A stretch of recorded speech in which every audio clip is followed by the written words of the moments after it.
Good morning and welcome to Friday's OTB AM. It's 7:45 on this Friday morning and we're delighted to have you alongside us. Myself and Owen Shane. Good morning to you, Owen. Morning, Adrian. Owen, I've just had the thought there that it's been 3 weeks since you and I were sitting here live in the studio. Yeah. I don't know if we should be actually telling viewers that or not, but... well, I was sitting here 2 weeks ago. You were here 2 weeks ago? Oh, in the snow. Oh, you were? Yes. Sitting here. You recorded the previous day? No, I was here live, okay. You know. Yeah. That's sort of nice, big, sort of dramatic wink to the camera there. You couldn't make it in?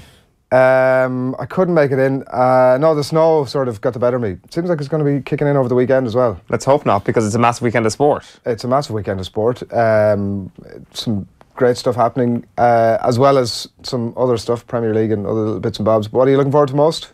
Ireland winning the Prestbury Cup.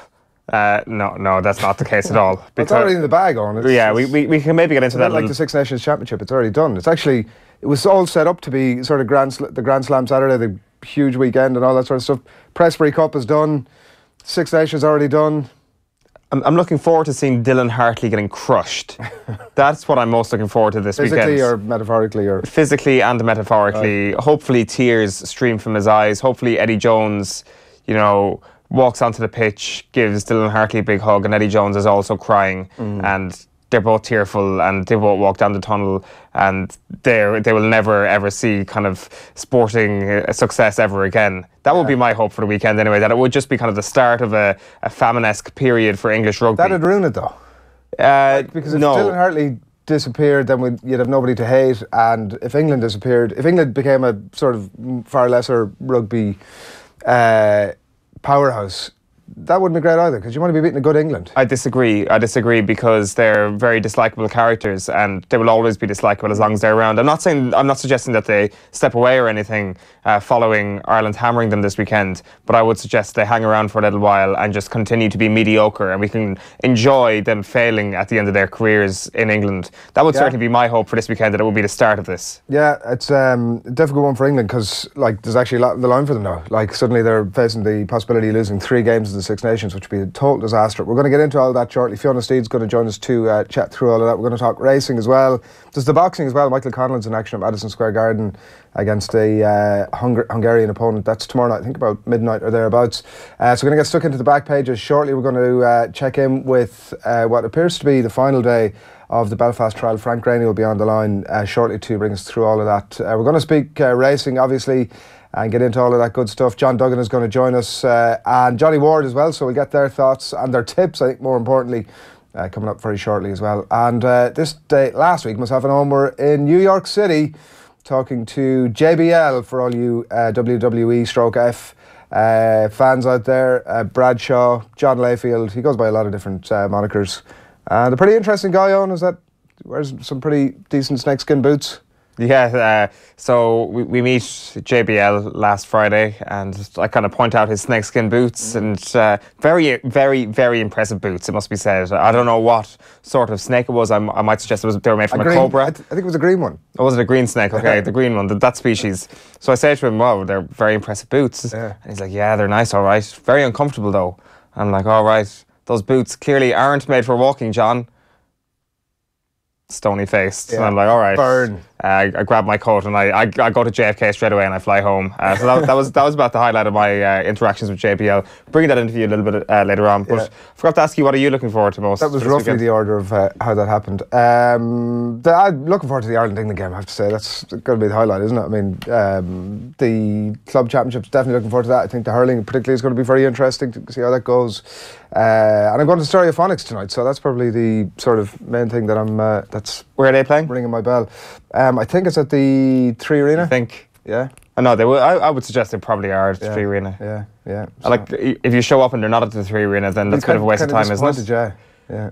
So you're in the Wayne Rooney kind of bracket of favourite bands? Stereophonics? No. I just have been invited to it, so I just thought... So you're not a Stereophonics fan? Ah, no, I like them.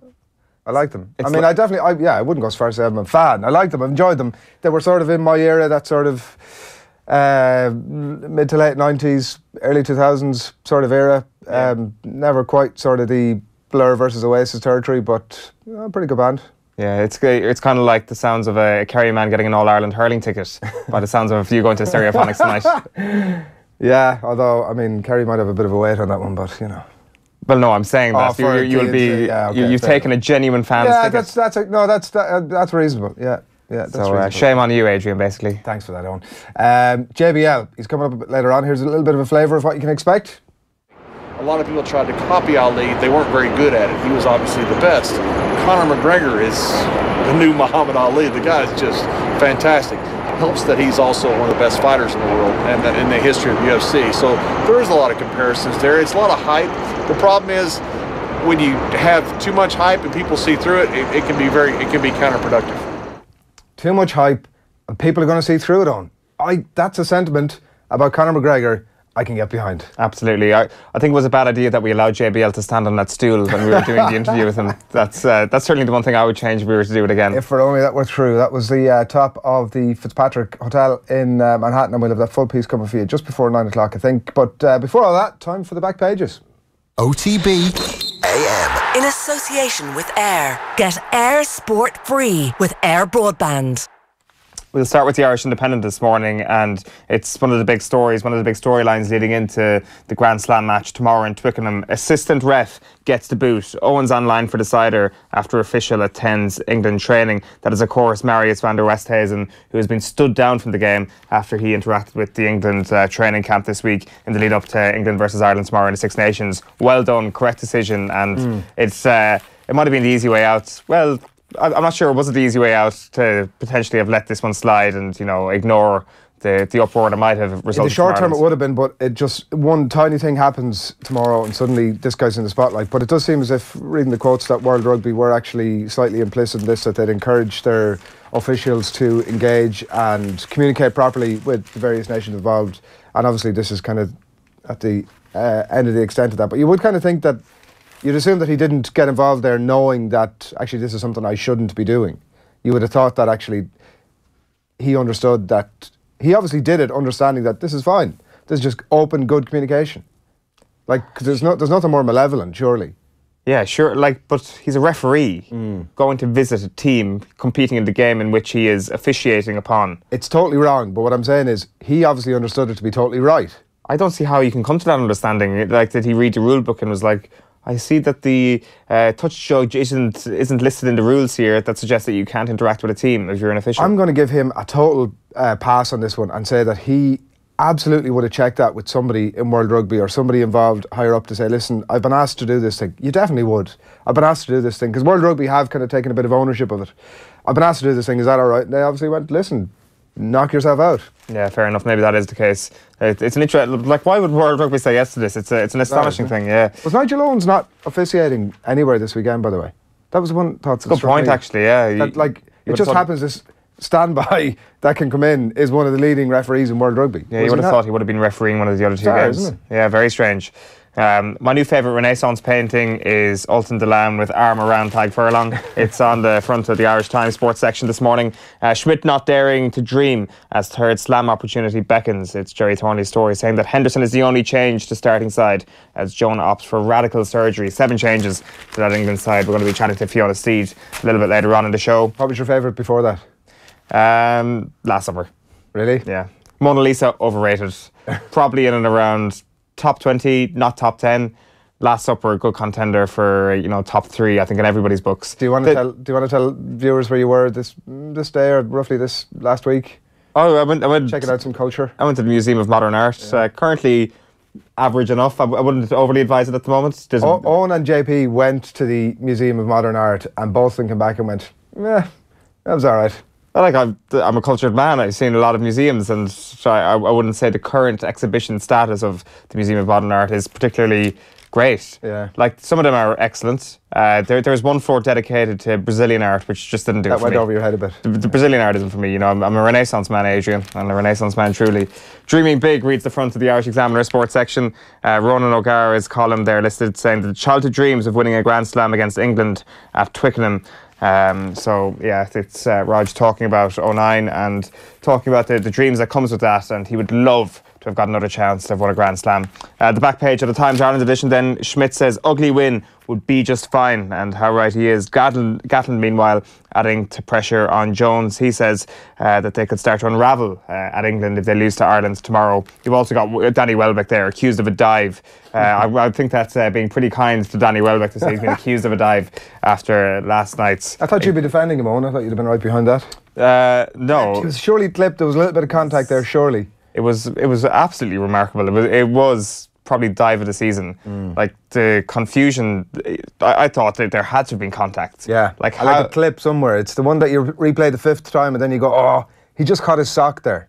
Give Danny Welbeck 100 more chances to replicate the body movement that he did last night without any contact, and you're like, he wouldn't be able to do it. I don't know how a human can actually make that sort of movement, this sort of flop that he did. Like Tom Daly wouldn't be able to pull that off. It was incredible. It was the assistant referee, by the way, standing directly in front of him. Best seat in the house. Best seat for that exact position. I think people go on about VAR. I think that sorting out those assistant referees who are supposed to be sort of keeping their eyes on that stuff. They frequently, you frequently have these conversations go, the assistant referee was right there looking at it. Why can't they make better calls? Maybe they're daydreaming. Like I often think that, like you always get one chance to see it without VAR. Yeah, and I'm starting to think, as I call it, but that's fine. Yeah. Like 90 minutes of focus is very tough. I mean, if you're watching a game at home, 90 minutes of focus though for that guy. That guy only needs like 20 minutes max, I would think. Sure, but it's in intervals, so it's like it's like the goalkeeper thing to a large extent. Exactly. So the ball's at the other end. Oh yeah, there's Danny Welbeck. Oh, he's on the ground. Oh, I haven't seen that. Has to be a penalty. Exactly. Like I don't know. It's maybe the Emirates. You know, he's thinking about getting the shopping or whatever. He must be. Like my mind would be wandering certainly if I was at the Emirates at certain times last night. But the Joe Schmidt is saying that the dream is still alive, I should say. Ireland on the brink of Grand Slam with England in way. You've also got Golden Duke, says the back of the Irish, of the Daily Herald rather. It's the final day of the Cheltenham Festival and they've got a 16-page pull-out. Golden Duke, of course, in reference to our Duke, who's been tipped by a number of people for the big one, the Gold Cup. It's off at 3:30 this afternoon. The Joe Schmidt, I think we should just start calling him that. Yeah, rather than the Grand Slam, the Joe Schmidt. Yeah, good old mix up there. Right, let's have a look over here. The Racing Post we're going to begin with. This is the Irish version, of course, your essential daily guide to Irish racing, who say that we're out to steal a perfect festival. It's kind of been that really already, isn't it? As we've got the Pressbury Cup already in the bag on, as we've been discussing. So they go into the various connotations and possibilities for today there in the Racing Post, and we're going to get into those ourselves shortly with John Duggan and Johnny Ward as well, going to join us to get stuck into all of those and give you, mark your card, I think is the terminology for the day. Here we go in the Irish Daily Star this morning. This is Green Day as Mullins leads the Irish charge here, writes Brian Flanagan. Reflecting there, a great photograph that's featured across a lot of them as well, of Davy Russell kissing the trophy there, the Ryanair chase, after his victory yesterday. Schmidt knows what's needed as well. You'd hope so, writes Derek Foley there in the Star. In the Mirror this morning, Schmidt reveals his fear ahead of Slam bid, and also bring on Barca. Carragher wants Cop to take on the best, and that means Messi in the Nou Camp. So the draw for the quarterfinals of the Champions League will be made today. And I mean, we'd all been wondering what Jamie Carragher was feeling about who Liverpool would get, or just his thoughts generally about football in his absence over the last few days. And they turned up in the Mirror today. I've had a bit of a scan through it. I haven't exactly figured out why he's speaking today. It seems to be like a Jamie Carragher press conference or whatever. But he's certainly keeping himself relevant. He does seem as well as if he's the sort of guy who's kind of sitting at home. Like, he's very animated when he's on the TV about football, and I kind of expect he's like that all the time. He just needs to get this stuff off his chest. Yeah, it's not an act. Him getting worked up on Monday Night Football is not an act by Jamie Carragher. Maybe those journalists who met him at the airport there on Monday was like, oh, by the way, Jamie, what do you reckon about Liverpool? It's possible. Let's not rule that out. But I mean, you know, does he, in the context of, do I want to be appearing across all the back pages of the Red Tops, given that everything that's gone on over the last few days, then engage in that conversation? I mean, he's given, I don't know what's happened. He's certainly given his thoughts on it today. The whole thing has been a bit bizarre for me, Owen, I have to say. The various things that have happened. I don't know if you've watched the footage. I did at one point in the week certainly bring myself to do that. And look, it's grim and it's miserable, and he clearly shouldn't have done it. And he's come out and apologised for it. And I think quite a genuine apology. He has a little bit of form in losing the rag a bit. Might be a bit of an anger issue there somewhere along the line. But he's suspended till the end of the season. I think it's bad. It's not a great decision, I don't think, from Sky, because ultimately what's going to happen is that he'll not be back until the start of next season, at which point everyone's kind of forgotten about it, but it's suddenly a story again at a point where Sky should be saying, hey, look at all our football this season. They've obviously secured a bunch of new rights. Look at our amazing punditry teams. But the story is going to be Jamie Carragher, where if they brought him back a couple of weeks before the end of the season, then suddenly he just slips back in, becomes a bit of a fuss, but the season's done anyway. Everyone sort of forgets about it, and it's a clean slate next season. Yeah. That would have been my view. Correct. Yeah, I think there's no question about that. That the PR way to do this was to get him back in for the last couple of games of the season. Yeah. When ultimately Sky Sports games might be a little bit pointless. The focus will probably be on you a little bit more because it's not the start of a new season. But who cares? It's only 2 games. The thing that could save him is I'm not sure is he lined up to do any World Cup punditry. Not sure, actually. So if he is back as a pundit in some capacity, that'll save Sky Sports bacon. I could have missed the line that he is a pundit for somebody, and there's a high chance that is the case. But yeah, you're right. The PR move was to get him back for the end of the season. But certainly, suspending him to the end of the season, I think it's fair to say that that's certainly the punishment dished out, and I think that's a fair punishment and potentially even above and beyond the line of punishments. Above and beyond the fair punishment, I think, is a pretty good way to describe it. Like, there couldn't have been much more than that. There was some people talking about sacking him and stuff like that. I mean, I think that his behaviour was terrible and he's apologised for it, and let's just leave it at that. I think the father in this whole thing, I hope he doesn't get out of it scot-free, by the way. Like, that was the grimmest part of that entire thing, was the embarrassment of his daughter. And well, it wasn't the grimmest part of it, the joy the father took. That's what I felt. I mean, what Jamie Carragher did was disgusting. That was the grimmest part of the whole thing. But like, let's say that was a moment of rage that he utterly regrets. He's apologised to everybody and he forgets about. This father's an asshole. Like, his daughter was going along saying, "Oh, Dad, you're embarrassing me. Can you please stop? This is horrible." And after Carragher spits, the father was like, "Oh, I've just got Jamie Carragher on camera doing this thing." Really? Is that your reaction after somebody spat at your daughter? Well, I don't think that was his reaction. I think his reaction was disbelief that a former Liverpool legend had just spat at his daughter. I think it was more It felt to me to be a little bit of triumphalism, and I've got this footage that suddenly appears up on, was it the Mirror's? Was it the Mirror, actually? That would be quite ironic if it was the Mirror, given that his quotes only appear in the Mirror today. Yeah, it was the Mirror, yeah. There we go. That is remarkable. I do think the grimmest thing about it was the Carragher spit. I don't think you can argue against that. I do think it's like the thing about this is that I think 2018 will be remembered as the year of the analysis of the apology.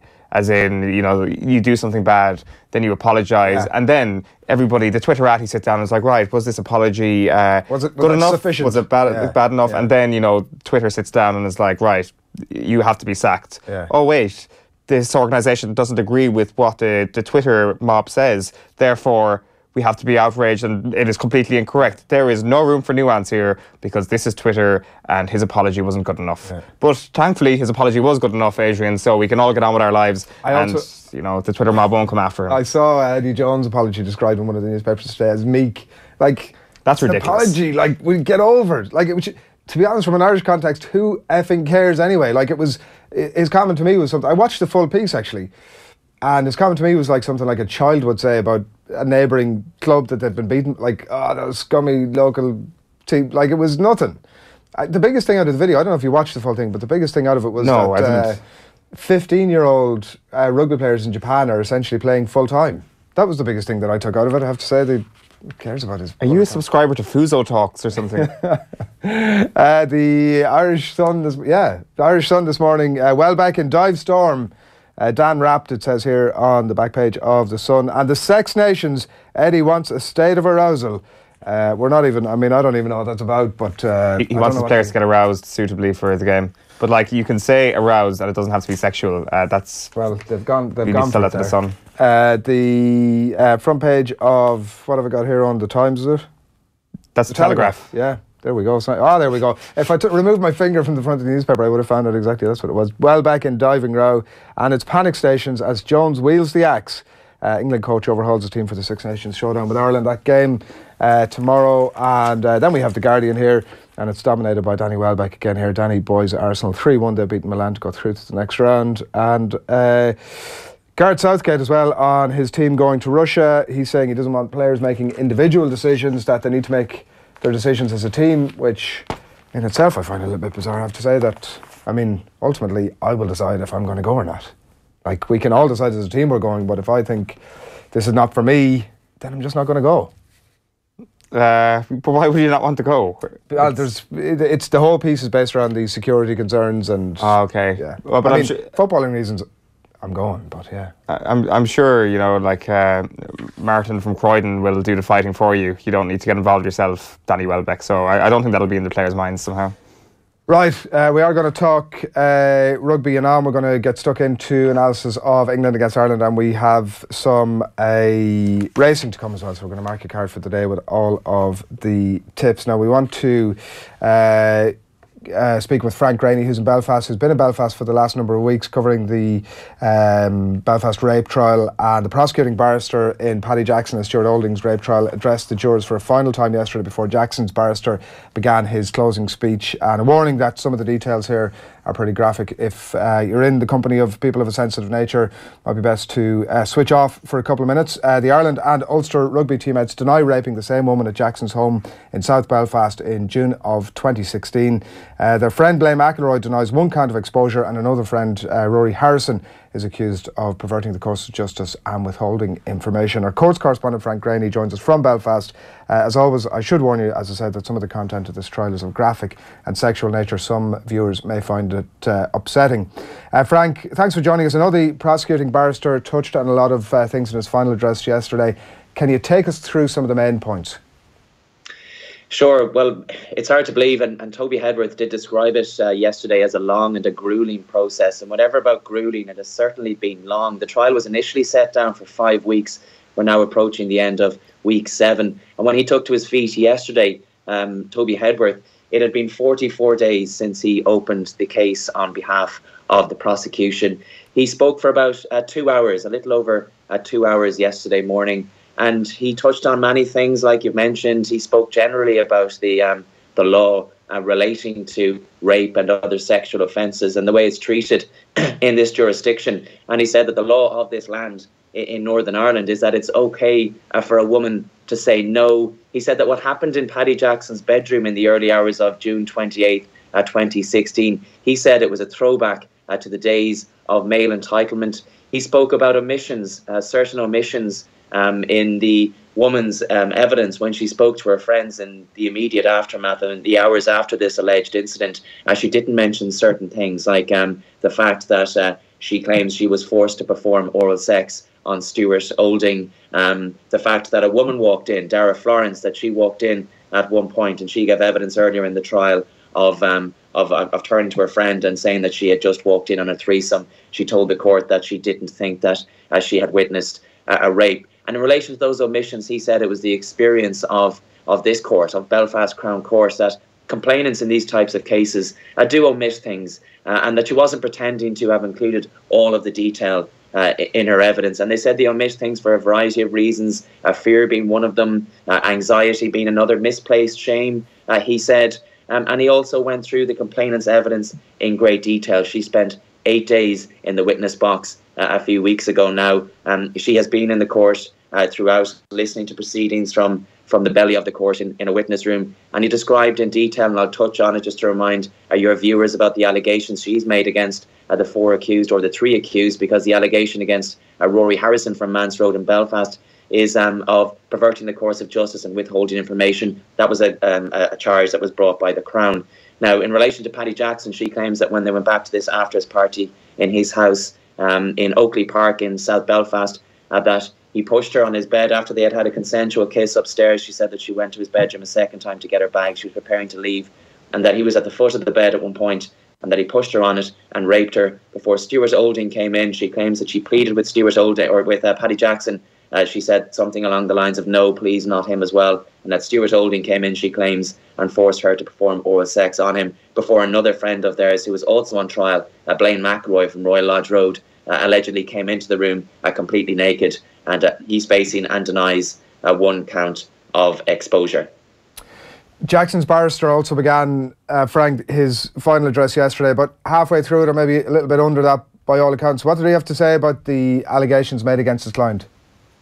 Yeah, so he has divided his closing address into 15 chapters, and he got through 6 of them yesterday, and he's due to begin his 7th when the court reconvenes at 10 o'clock this morning. So he's about halfway through. And essentially the defence's case is, and he put it through to the jury yesterday, is that she's lying, is that she made up this lie against his client and the others. And he began by telling the jurors that they have to be convinced of his client's guilt, that it's not good enough to just think it or to expect it to be so. He said they had to be convinced, and he said it was up to the prosecution to convince them, and indeed it is. It's up to Toby Hedworth and his team to prove this case beyond a reasonable doubt. Now, there was some mention in Toby Hedworth's opening or in his closing address yesterday about sexual intercourse. So the specific charge against Paddy Jackson is that he vaginally raped her. The charge against Stuart Olding is that he forced her to perform oral sex. Now, in relation to Mr. Jackson, he denies that sexual intercourse took place, whether it was consensual or not. He said it simply didn't take place. She claims that it did. Toby Hedworth then, the prosecuting barrister, in his closing address yesterday, asked if that was the case, then why did she go and get the morning after pill that day? And we heard that she did, that she went to a clinic in Belfast City and she got the morning after pill. And when he was doing his closing address yesterday on behalf of Paddy Jackson, Brendan Kelly spoke about this morning after pill, and he said that when she woke up that morning, she was in lie mode, that she had engaged, the defence claims, in a consensual threesome. But when this woman, Dara Florence, walked in, she was worried that she was going to be recorded, as some videos and photos were uploaded onto Snapchat at the party downstairs, and she was worried it was going to end up on social media. So Mr. Kelly will allege that she then cooked up this lie and that she had to see it through, and that the reason she got this morning after pill was because of that it was to back up what he claims was a lie. So he's essentially accusing her of coming up with this lie because he felt that she woke up that morning and thought, my God, look what I've done. If this gets out, I'll be ruined. And that he claims that she then assumed the lie of what he described as the classic rape victim. So as the case wraps up, Frank, and the jury begin its deliberations, when do you expect that to happen, and how long do you think, do we have any idea how long that would take?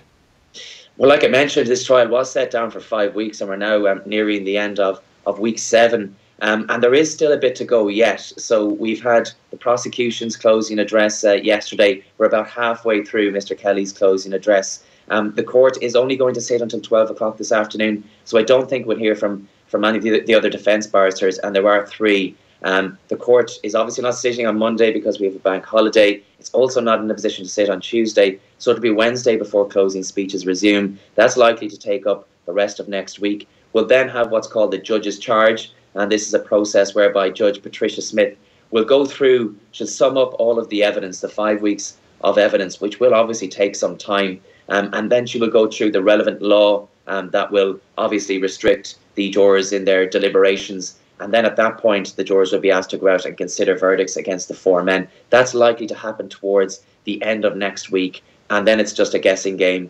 We don't know how long these deliberations are going to take. But given the complexity of the evidence, the amount of time that it took for the evidence to be presented to the jurors, and the number of defendants, it's likely to take a couple of days. So a rough estimate would be we have maybe the best part of 2 weeks to go yet before there is some sort of an outcome.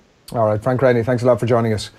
It's 8:15 on this Friday morning. Delighted to have you along with us. We're going to talk racing now. We're going to be joined on the line very shortly by Johnny Ward to mark a card for the closing day at Cheltenham. But before all of that, AP McCoy has been in this very studio in the last week or thereabouts, giving his tips for Cheltenham 2018. He was on the Keith Andrews show last week. You can check that out across all the Off the Ball social channels. It's every Thursday from 12:30 or thereabouts. It's a brilliant show, and we recommend highly that you come and check it out live every week, or check it out on the channels post live as well. Here's what AP had to say about today's racing. Fascinating race. A lot of stats against, St. John was a good winner last year. You think, he looks the best horse in the race. The last horse to win back-to-back Gold Cups was Best Mate. The likes of Cotto Star obviously got beaten in a Gold Cup and then came back and won it again. But Best Mate was the last one to retain a Gold Cup.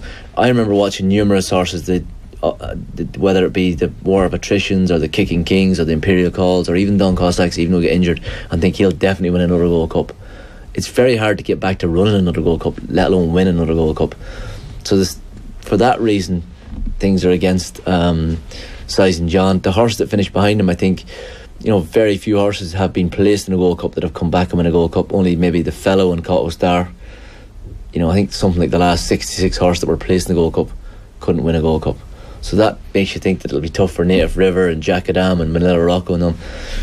I like definitely Red. I think he's a very solid horse. The ground might suit him as well. The ground might suit him. He won over, he won in Cheltenham in the end of January when the Cotswold Chase. He might not be good enough to win the Gold Cup, but I think at the price, I think he's a big each way chance.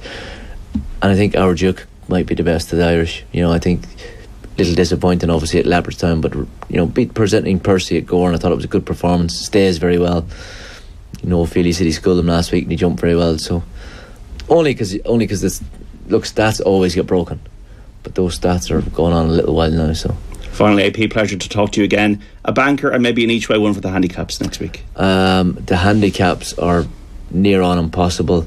A banker, I kind of like Apple Shakira in the Triumph. I think she's a smart filly, and an each way one.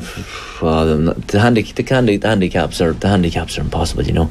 I thought Blow by Blow, if he ran in the Albert Bartlett, had a good chance, but I think Gordon Elliott said he's going to run in the Martin Pipe. But I think Blow by Blow has very talented bumper horse, lost his way a little bit, but he's got loads of experience for a novice and he's pretty solid. I think maybe each way Blow by Blow in whatever race he runs. Yeah, that's AP McCoy. He was talking to John Duggan. That was on the Keith Andrews show last week. As I say, check all that good stuff out, subscribe, and we'll hit you up whenever there's a live show upcoming. Johnny Ward, how goes it? How are you, Adrian? How are you keeping? How's the body?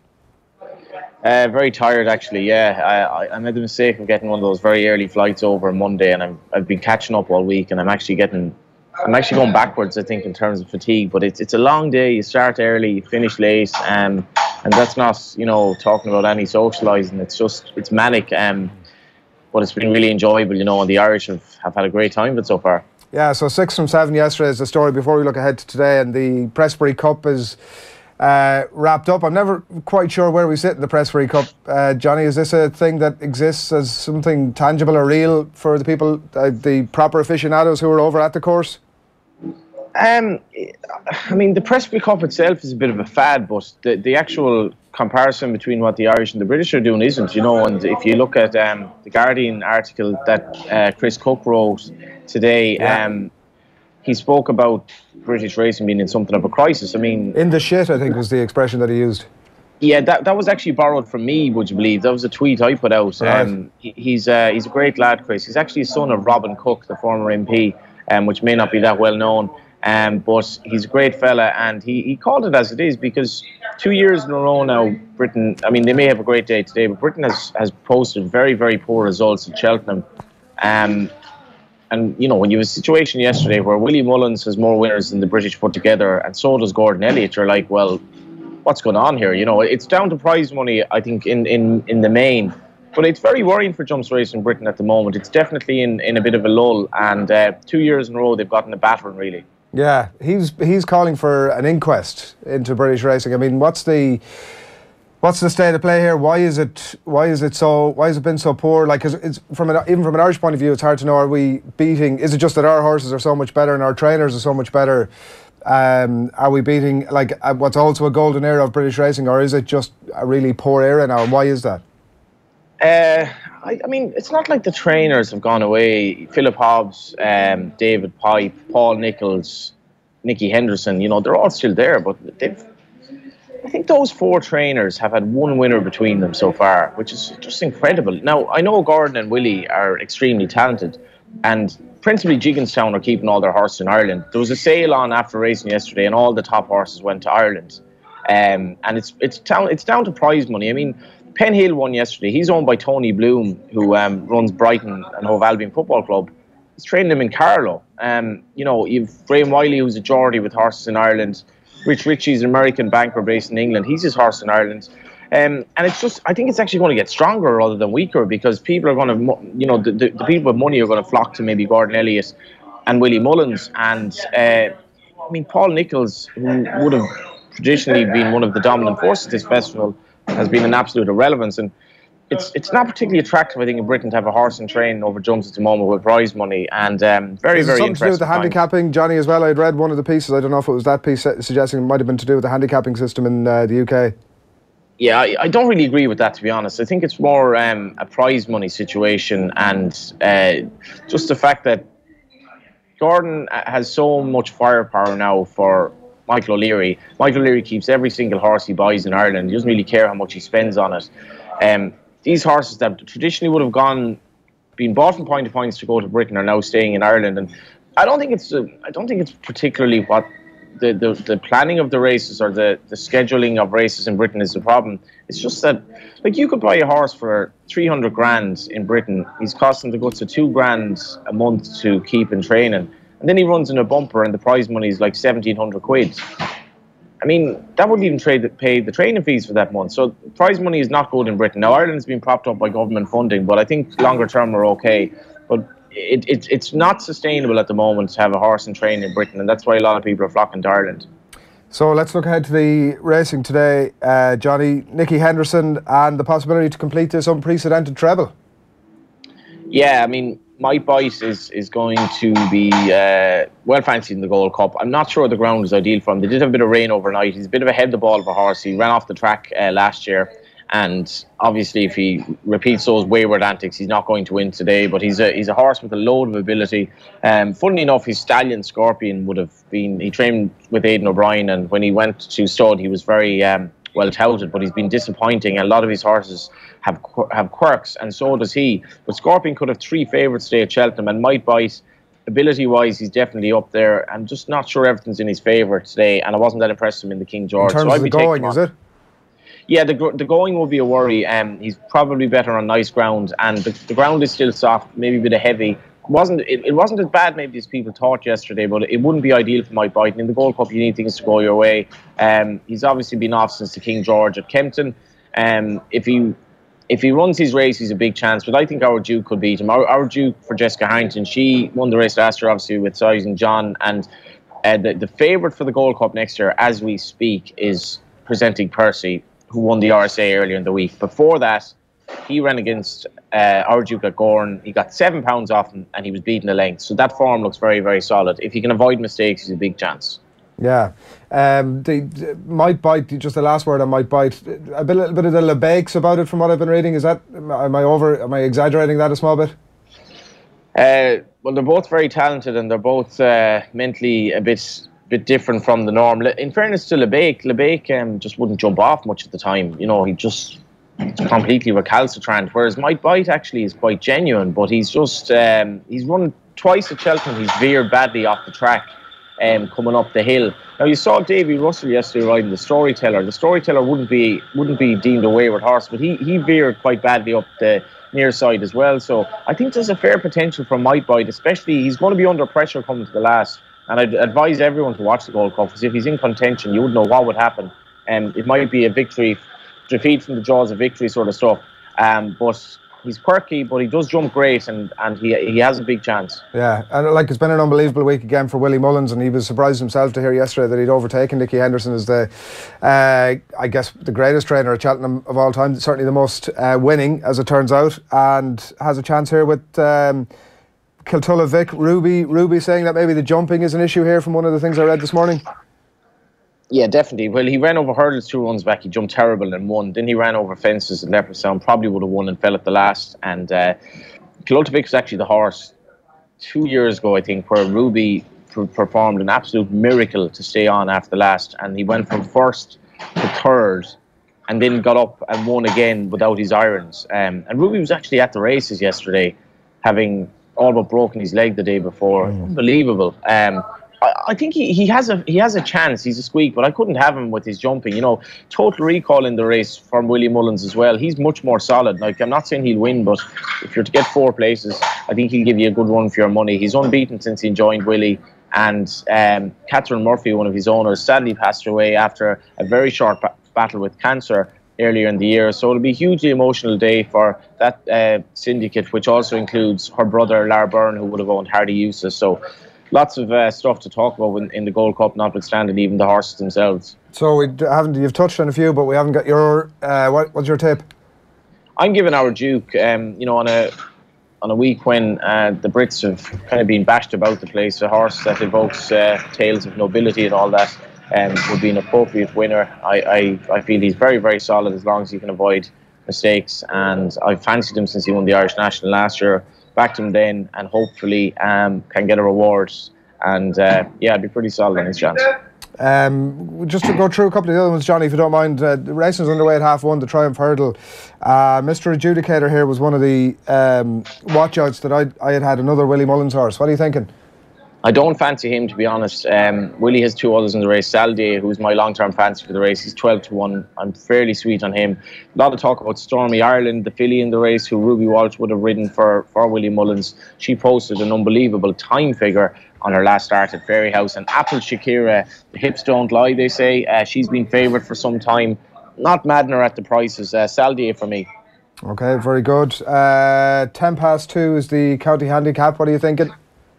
This is a very, very tough race. I'm going with Sandsend here for Willie Mullins, who also has a few others in the race, including Mary DeVee. Sandsend's form looks like he might have a bit in hand. He's inexperienced, but he definitely is open to improvement.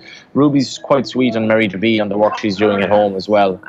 Stable mate, but I definitely think the Irish have a massive chance in this. I feel that we should win this race. Yeah, Willie, 4 wins in the last 8 years or something stupid like that. 10-3 then, the Albert Bartlett. What's the Johnny Ward tip here? The tip is probably don't have a bet, to be honest. It's very tough.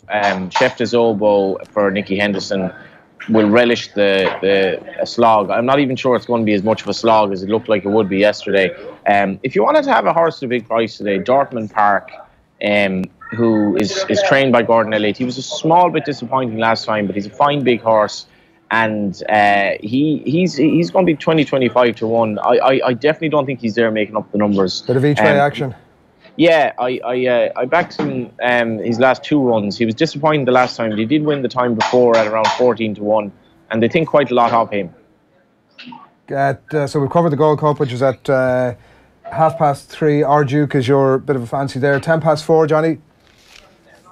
4:10 would be the Fox Hunter Chase, I think. I'm tipping Foxrock here, who would have been a Gold Cup horse not that long ago for Ted Walsh. He's now with different connections, Alan Fleming, and he's a horse that doesn't seem to like Cheltenham very much, but the ground is definitely in his favourite today. I think on his class of old, he's a great chance here. Katie Walsh is having a superb week.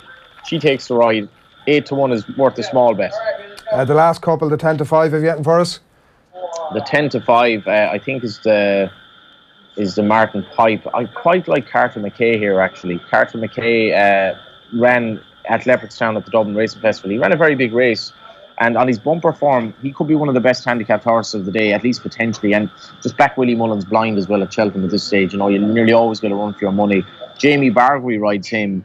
Fine looking horse, and probably a bit more to come. The last race is a nightmare. David Pipe might score with Banata, who's had a wind operation, which is something that a lot of us would be thinking about after the week we've had. Yeah, very good. Right. Johnny, continued success, I'm assuming? Yeah, it's been a good week. You know, the show keeps going on. Aidan O'Brien has a launch of the flat season in his yard on Wednesday, and the flat resumes on Sunday next week. The racing game is never ending, Adrian. Just never ending. And actually, just to mention as well, I was down in Moat there at a preview night last Saturday, and my host spoke very, very highly of your family and of you, but I did put him straight. Johnny, thanks a million. I don't know who that is, and I'm not going to get any more information on it. Enjoy the what's left of the racing. Johnny Ward there live from the course at Cheltenham with getting photobombed over his shoulder there on as well. I don't know if you picked up on that. No, I missed that. It wasn't a horse, no. Cheeky beak. What's going on? It was not a horse, I'm delighted to say. It's 8:30 on this Friday morning. You've been having a bit of a nibble over the course of the week. Yeah, kind of cross-referencing things. The cross-reference tip today is Mary DeVee in the 2:10. Yeah. Mentioned there by Johnny Ward. I think it's going to come up in John Duggan's tips a little bit later on.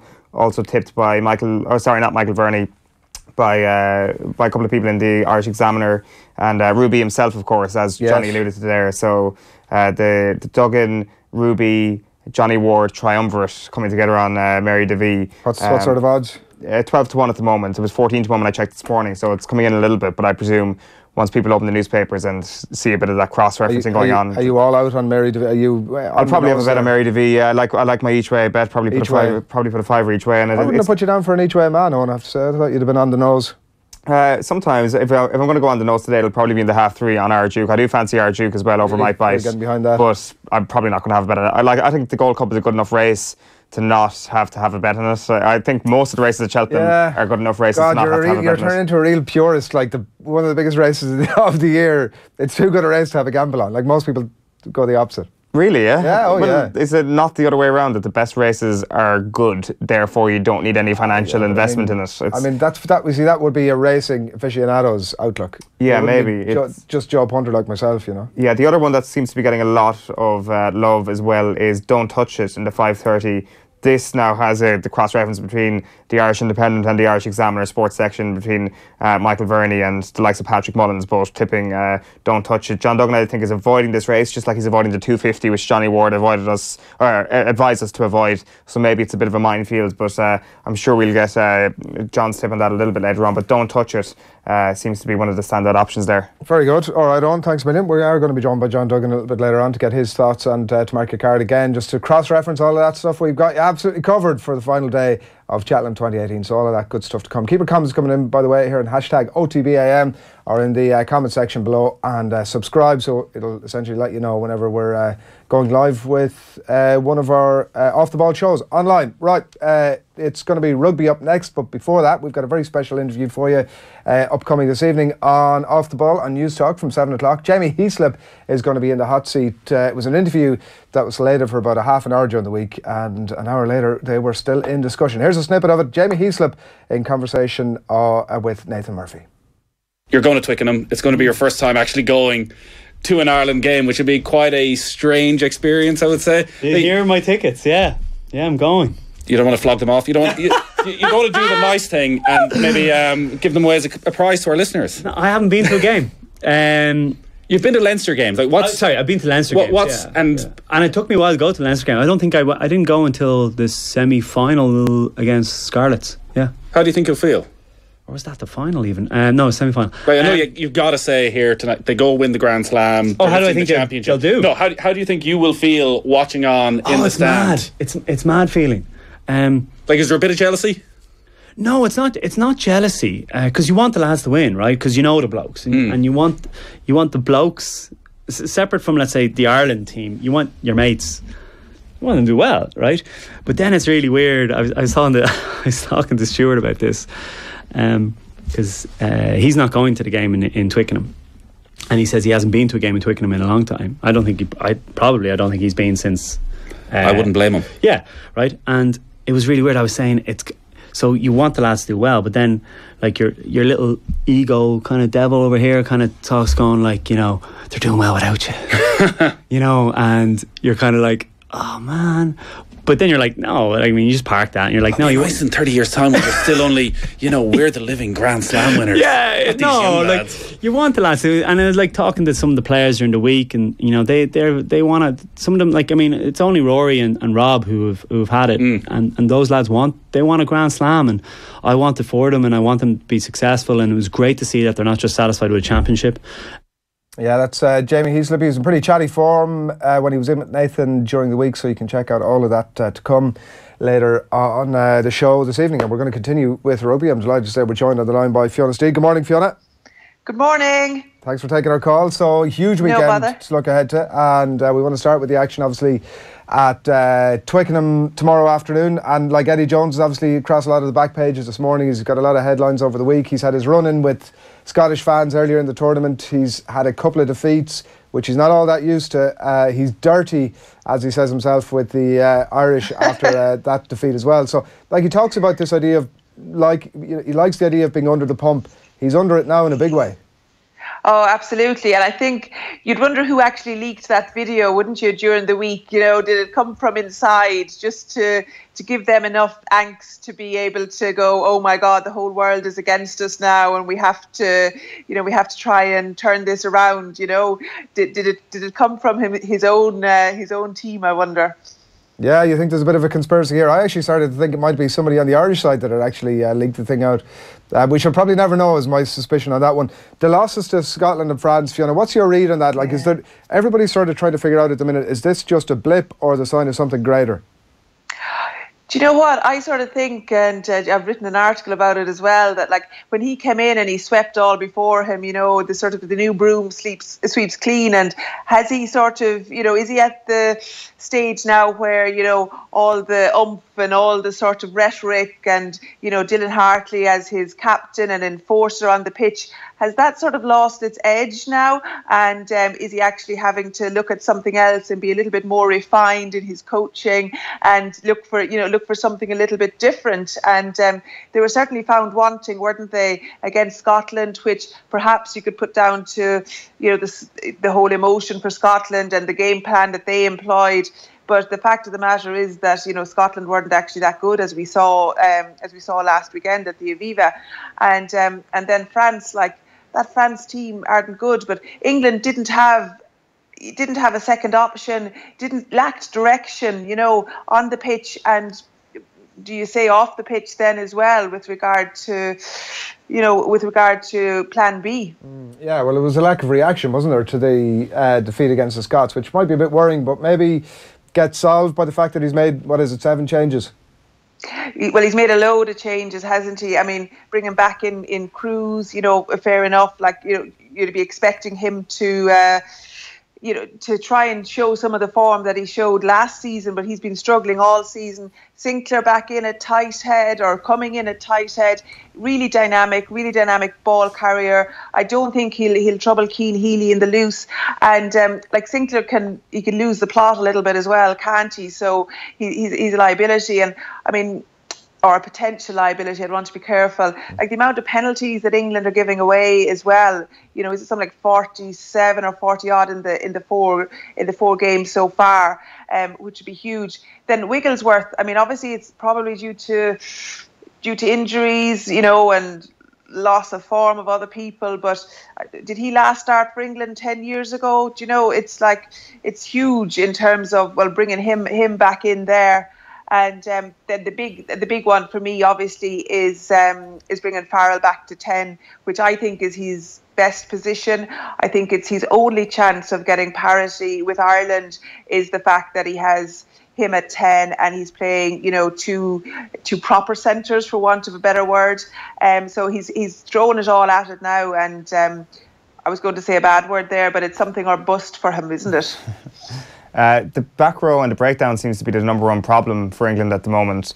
Like, is personnel the way to go when it comes to making the big gains in this? Obviously, you could bring in a referee who might be officiating on the weekend of the game to actually help you with the read of the laws. But outside of personnel, what can you do to actually improve in the back row and, I guess, improve the mistakes that they've been making in the rucks so far this season? Well, I mean, it is interpretation sometimes at the law, and it is dependent on the referee. But I think they've been quite consistently bad at the breakdown, so you would have to look at their system of play at the breakdown. I don't think personnel changes are necessarily going to change it. I mean, if you look at Haskell, who's come in at 7, like he carries and tackles, and that's what he does. That's what he does the whole time. I don't know, does he pass the ball? He's not really the type of 7 that you'd want for, a running, open, flowing game, but he'll certainly hit the rucks, he'll tackle. Rob Shaw, moves to 6 or over at 6. Yeah, I mean, he's a good player, but he's sort of, I don't know, possibly reached his level as to where he's at. And Simmons, the Exeter Chief guy, like he's a good he's a good hardy player, a good carrier. But yeah, I think there needs to be more of approach of the systems of the breakdown. And if it's taken them 4 matches in, to get the help from a referee, that's something that you would have been looking at on the training pitch maybe before the Six Nations started. Because I know that it's something that the referees are hot on at the moment, and it can go either way. But once it starts going against you, and it's certainly gone against England now, so they'll have to be, almost leave the ruck and go for, just wait to hit again, which is, I think, what they might do is not to contest it as much as they have been doing at the breakdown, and look to try and smash Ireland back, which I don't think they'll do. Just on your earlier point of personnel changes potentially not being the thing that could change this game for England, Ronan O'Gara was writing this morning and saying that essentially it's easy for any player to come into the Ireland side because they've got such a good system set up with Farrell and Schmidt, and as long as they've got enough talent, they should do all right. And that's why Jacob Stockdale's flying offensively anyway so far in his career. Do you get the sense that that's the case at all under Eddie Jones in England, that potentially it's a little bit harder for debutants especially to come in and find their feet straight away for England? Well, I think that I think you're right in that his system, when he came in, he had Billy Venipola, okay? And that's the biggest gap in this, is that his whole game plan and his whole way of playing was based around Billy carrying ball and being really destructive and then getting quick ball off that. And he hasn't got him now, and he hasn't got him for a while, and he's not going to have him for another while, and he hasn't got that player. So they don't seem to have been able to change the way that they've played. Now, I think bringing, and maybe I'm not really answering your question, but bringing back Farrell into 10, it's going to be much more about territory. It's going to be much more about set piece and playing the power game. I think these lads that are coming in are extremely talented players. They're talented individuals. That they should be well able to set in, but I don't think his structure, if you look at even the makeup of both head coaches, Joe is so understated, refined, precise, measured in what he says. And you look at Eddie Jones, who perhaps is not all of those things. Yeah, and I mean, that makes them a much more interesting story at the minute. That's why we've probably spent most of our time talking about them. As long as Ireland can continue to bore their way to a World Cup win, we'd all be sort of delighted with that. Yeah, absolutely. The one change, Fiona, obviously on the Irish team, I mean, I think Devin Toner can feel slightly hard done by, but we're led to believe that Ian Henderson is one of the sort of leading maybe 5 players in that Irish team. What does he bring to the party that Toner doesn't? But look, I think Devin has had a really, really good, Six Nations so far. I think he'll still have a huge role to play in it. I think Dev's huge role is at the line-out time and in the organisation of that. Henderson is an animal. He is in the best possible way. Like he is what you need. And Henderson and Ryan together will bring what O'Connell and O'Callaghan did for years. They will bring that raw talent, raw physical strength, and a bit of animal to the game, which I think that Dev perhaps wouldn't. So you need to meet England toe to toe in terms of they're going to go for physicality. They're going to go for us in the areas that they feel that they can, perhaps not at the breakdown, certainly at scrum and line-out and around the contact area and so much. And like Henderson and Ryan, it's been looking like it's going to be them now, since November. That's what's been happening. But I mean, fair play to Dev, like he's actually upped his work rate around the pitch since November. He's, for Leinster as well, he had a couple of standout games, but he's not, I suppose he'd even admit he's not the most dynamic of ball carriers. There's room in teams for that, but the way that rugby is going now, you need ball carriers 1 to 15. You need people who can basically do everything across the pitch while also then specialising in their own role. So I think Peter O'Mahony will take on a bigger role at the line out as well. And it'll be really interesting to see. I mean, Ryan has been fantastic, hasn't he, since he's come in as well? And like, is he even 22 yet, or just about? And he's certainly good enough, so he should be there. And like, if he was in New Zealand, we wouldn't even be talking about the fact that he's 22, or coming up 22. Yeah, I want to talk to you about Coventry. We'll do that in just a second. But first of all, Joe Schmidt on this exact topic first. Joe, is it a bit of a risk? I suppose it's always a gamble as a coach picking a team, but Devin brings something different to Ian. So if you're chasing the game and maybe need ball carrying towards the end of it, maybe that's not something Devin does as well as Ian, or maybe they play a bit differently. So is it a risk starting Ian and keeping Devin in reserve? I don't think so.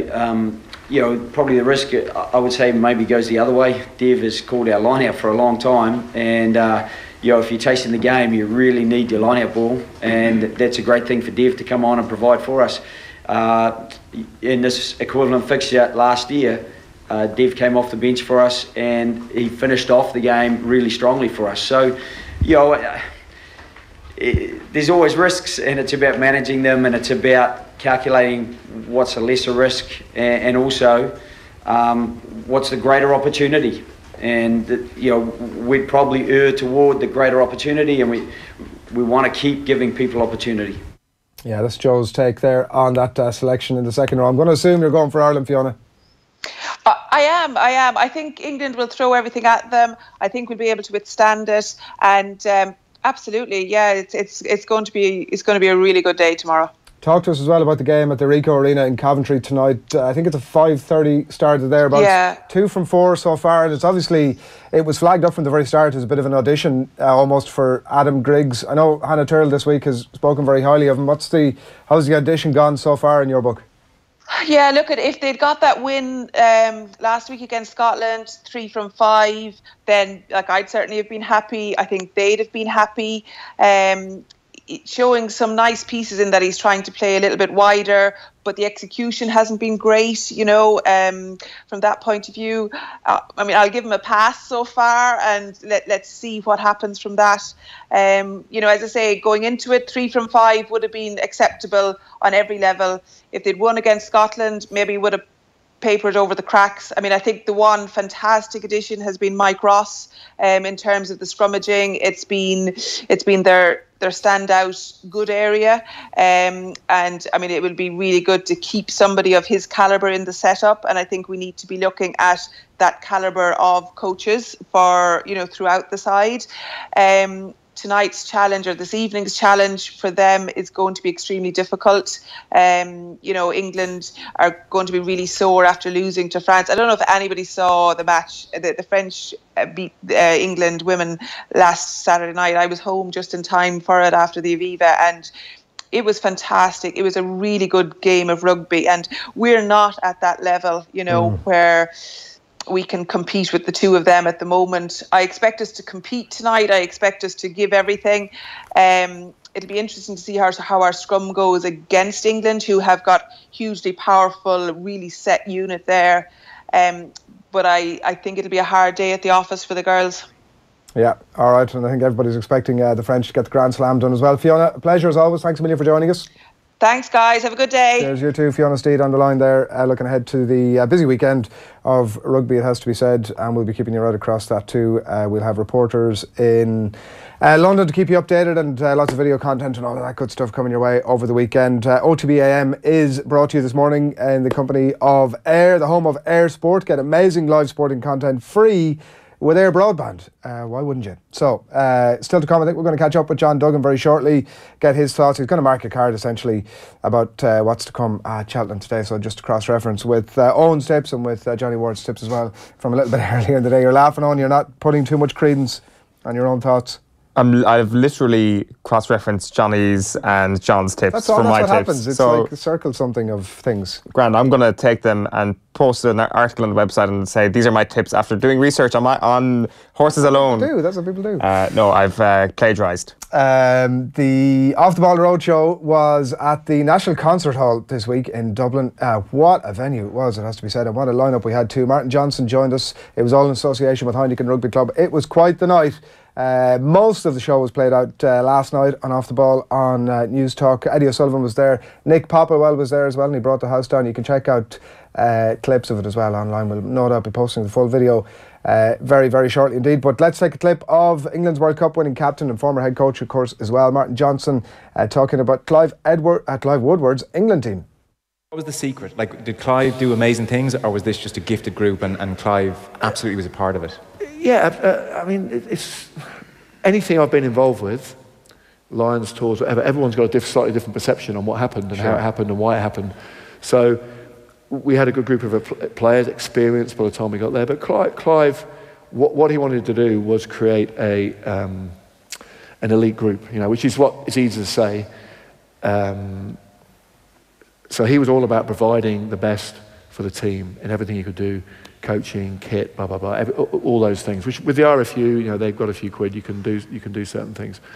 A lot of the other bits, there's a bit of window dressing there, and coaches like to see. All coaches like to be seen to be the cleverest and the smartest and all the rest of it.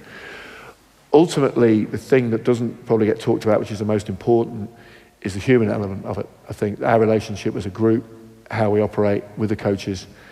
We went through some pretty rough times, losing in '99.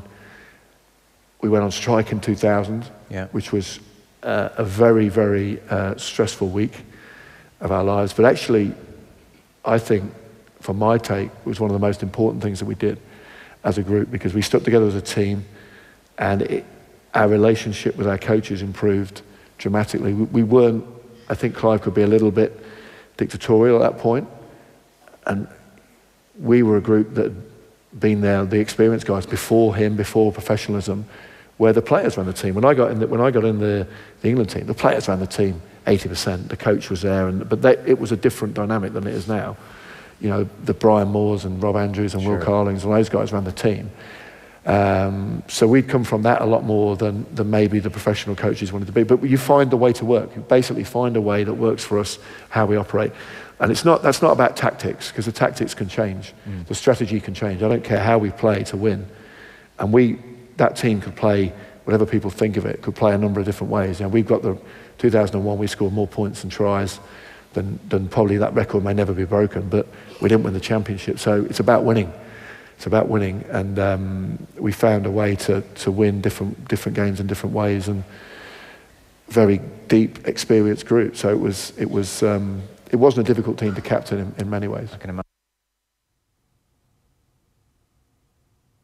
Yeah, that's Martin Johnson at our roadshow on Wednesday night. Just turns out, Owen, that everything we believed about Martin Johnson is, I mean, I'm not saying everything is untrue, but just turns out he's actually quite a nice guy.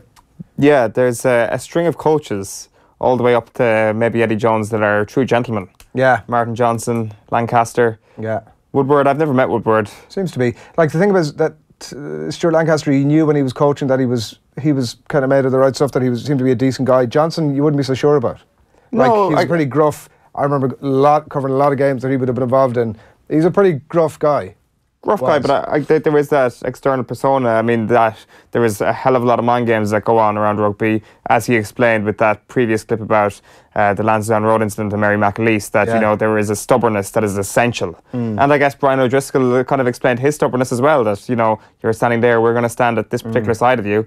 So I think that's just in the rugby psyche, and he certainly has that in bucket loads. He hung around for about 15-20 minutes afterwards, speaking to myself and Joe about various things, including the Gulf Stream and lots of stuff. What do you have to say about the Gulf Stream? He was pointing out that we're so far north that actually we should get much colder and shittier weather than we actually get, but the Gulf Stream keeps everything sort of relatively tempered. Wow, thank you, Mexico. And thank you, Martin Johnson. Yeah. You know. Right, nice little bit of a tangent there. Do keep your comments coming in. John Duggan, come on in from Cheltenham Racecourse. Adrian and Owen, how are we doing? Good morning on Gold Cup Day. John, I was bumped into a former Dublin footballer in the streets of Dublin yesterday who was very grateful and happy for your tip so far. You've made him a wealthy man. Well, obviously he wasn't listening to me yesterday, because yesterday was an absolute disaster. I was middle of the way through yesterday that I bumped into him, so, you know. Yeah. He's probably cursing me now. He's probably looking for me. He's looking for me through the streets of Dublin. Now, luckily, I'm across the sea, so we're okay, you know. Right, let's get stuck into it. We had Johnny Ward earlier on, so we're cross-reference is the sort of tone of the day for us here. We're going to race by race, we're going to start with the Triumph Hurdle at 1:30. Johnny was going for Saldier here. Your tips are up on offtheball.com, and that is not where you're going. I'm going with Mr. Adjudicator, lads, but this is a very, very difficult race to work out. Any of the top horses could win it. Of course, we're saying that all week, aren't we? Yeah, I mean, Mr. Adjudicator posted the best time, one of the best times of the season in his win at Leopardstown. He beat Far Class, and William Mullins has trained the winner of this before with Scolardi. I think the fact that Paul Townend stays on him is interesting. Of course, Ruby had the chance to ride anything, and he was going to ride Stormy Ireland, and Paul could have switched, but Paul has not switched. Paul has stayed with Mr. Adjudicator, and I think I would give him an each way chance at about 8-1, 8.5 to 1. Mr. Adjudicator. I've got on the nose because I've got a very specific staking plan today because I'm trying to make a profit. Apple Shakira is the one to beat. I mean, Nicky Henderson's got a fantastic record in the race. In the past, Barry Geraghty's on board, and Saldier, of course, is an interesting each way bet as well. But it's not really a race to get heavily involved in. Gordon Elliott put a Tiger Roll a few years ago to win, and he'd had some placed for him, and maybe he's hoping to do the same with Far Class. But maybe a race to watch, not to bet in. All right, the 2, the county hurdle here. Johnny was going for Sandsend. There's been a lot of, I mean, Willie Mullins is a huge success in this race as well, John, and that's where you're going. Yeah, I'm going with another one of the stable, Mary DeVee. I backed this horse at Limerick at Christmas and disappointed, but Willie's maybe were a little bit out of sorts at the time. Obviously, as we know, with 7 winners this week, he's in much better form. Mary DeVee won a listed race last time. I actually spoke to Willie after the victories yesterday, Lorena's victory in the Mayor's Hurdle, and I said, what about tomorrow? And I said, what about Kilulta and your Gold Cup winners and anything else that you might not think of as a chance? And the first horse that came into his head that he said to me was Mary DeVee. I always think if somebody says the first thing that they say to you sometimes can be the best thing, and I think the ground will suit. It could have run in the mare's race, but it's only a couple of pounds in the weights. 10 stone 13. I think it's got an each way chance of 14-1. But to be honest, if you don't back each way in this race, you need your head examined. I think there's about 25, 26 runners, and anything could win. But we're going for Mary DeVee each way. Are you giving the next two a bit of a skip, including the Gold Cup? No, the Gold Cup is sorry, yeah. No, I'm with you there. Yeah, go for it. The next race, the Albert Bartlett Novices Hurdle, that's once again a race to watch. Santini, a lot of money from this morning, around 4-1. That's Nicky Henderson again.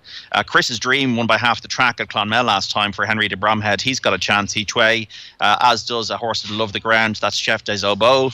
It's wide open. There's 20 runners. Joseph O'Brien supplemented, as in they paid an extra bit of money to get Tara Bridge into the race. That's the bottom number, so he's not worth discounting. But it's a race to watch, not to get involved in for me. And you mentioned the ground. Might Bite. Is this ground going to suit? What is the ground, and is it going to suit Might Bite?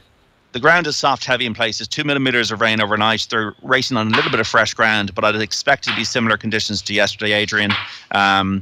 There are 15 runners in the race in the Gold Cup now. It is, of course, the biggest race in national hunt racing in terms of the specialists, in terms of the purists, in terms of it being the most elite race. Of course, the Grand National, we would probably argue, is a more famous race, but the Gold Cup is the big show. Manella Rocco is out because of the ground. Double Shuffle is out because of the ground. 9 of the 15 runners are Irish. They are Annabelle Fly, Bacchusson, Jack Adam, Ed Wolf, Kilulta Vic, R. Duke, Outlander, Road to Respect, and Total Recall. The one they have to beat is Might Bite. I've gone for him today, guys. I think that he's the class horse in the race. I think he's a brilliant jumper.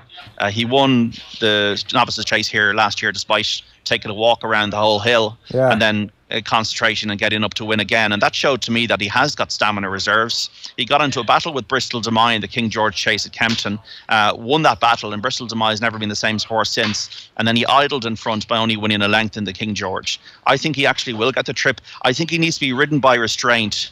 With restraint, rather, by Nico de Boinville, the jockey who's won the Gold Cup before with a front runner in Coney Grea a few years ago. So he knows how to win the Gold Cup on this type of ground. It was soft ground that day from a front running performance. So if Might Bite is ridden with a little bit more restraint and he doesn't go to the front too soon, I think he's got the class to win the race. If Might Bite crumples up that hill because he's got an extra quarter mile to go in the Gold Cup, there could be a lot of horses there waiting to pick up the pieces. Definitely red. One of them you're thinking, John, that's... Yeah, I put a saver on Definitely Red because I've got a staking plan. I'm trying to make a profit. So I've got a saver on Definitely Red at 12-1. I love the way he won last time on heavy ground at Cheltenham. He's a very exuberant horse. I like the way he finishes his races. He's a good jumper. And I think that he's got a definitely an each way chance, even though they can't spell the word definitely right in his name. R. Duke. If R. Duke can jump, it's all about jumping. Now, R. Duke jumped the Irish Grand National fences really well at Ferryhouse. They're not easy fences to jump. If Robbie Power can get R. Duke into a rhythm, he's got a massive chance. The form was franked the other day when he beat Presenting Percy at Goran Park. The last time Presenting Percy was an easy winner of the Novices Chase here on Wednesday. And R. Duke, you'd have to say, has got a massive chance. But he does make mistakes. You cannot make mistakes in this gallop in the Gold Cup. They're going to go a blinding gallop. That would also concern me about Kilulta Vic, who's only had a couple of chase starts. I don't think he's got enough experience to win a race. You can't make mistakes here, but he does have the engine, and he has won around Cheltenham before. Ed Wolf, it would be a brilliant story because Ed Wolf nearly died here last year. Won at Leopardstown last time out. Will once again stay the trip. Does he have enough class to win? I'm not so sure. And then you got to consider Native River, the fact that he loved the ground, was placed in the race last year. He's had a quieter season. He's only had the one run at Newbury, so he's definitely got a chance at 9-2. But the one I've gone for is Might Bite. I think he's a class horse. I think class will show today, and I'd hope to see him come up the hill. And if he doesn't deliver, Definitely Red is the one that I have as an alternative. And you mean, you said Definitely Red as a saver. Can you just explain that to us? And I presume it's an each-way bet, a fairly small stake on an each-way bet. Is that what you're saying? My most successful ever tip, Owen, not to blow my own trumpet, given my Bacardi's nightmare yesterday, which sent me to the rum bottle. Same as John. Was in the Grand National in 2013. I tipped a horse called T for 3. And I had a saver, which was another smaller bet on another horse. Nobody's stopping you from backing 2 horses in a race. Sometimes you see people backing 5 horses in a race, and that's too many. But there's some of these races, like the one we just talked about there, the County Hurdle's got 24 runners. There's nothing wrong with backing a couple of horses. People do it in the flat all the time. And the other horse I tipped in that Grand National was Aurora's Encore at 80 to 1. And Aurora's Encore won, and T for 3 was third. So I'm never against. It's not about winning. It's not about losing. It's about profit. Are you trying to make a profit on the week? And that's what I'm trying to do here. So that's why I've had a saver and definitely red. A saver is a smaller bet in the same race, a secondary bet almost. Right, John, the 4:10, you have a couple of each ways for us here. Yeah, once again, I've got a saver. The one I've gone for is a horse called Cad de Burlay. William Biddick is a very good amateur. He was touched off here in the 4-miler by Patrick Mullins the other day, so he knows how to ride the course. Cad de Burlay is trained by Rose Loxton, who actually works with Paul Nicholls, who used to have the horse.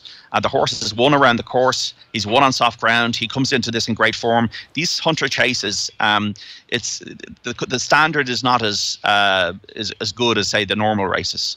So they're specialist hunter chasers. They're very good jumpers and they're good chasers. But I think Cad de Burlay down in grade has got a good each way chance at 14 to 1. The one I've gone for a saver in this one is Manila for Value at 33 to 1, 28 to 1.